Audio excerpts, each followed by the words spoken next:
Benvinguts al concurs Lactium. Avui estem a Vic. És la primera sessió de les deliberacions, de 9 sessions que es faran en total. Gràcies a la Caseïna, al Bruno Cabral, que ens ha acollit, farem la primera sessió en aquesta localització i avui tastarem els formatges, les tomes i formatges de vaca i búfala. Tenim 13 formatges a concurs i tenim un jurat composat per gent de la distribució, de la restauració, de la premsa gastronòmica, que estaran avui aquí amb nosaltres, un cap de taula que és un tècnic i professional del món formatger que guiarà aquest tast.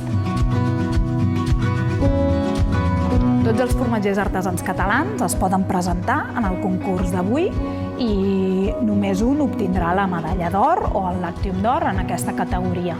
Finalment, un cop acabat el concurs, escollirem entre tots els guanyadors de medalla d'or el premi al millor formatge català Lactium 2021.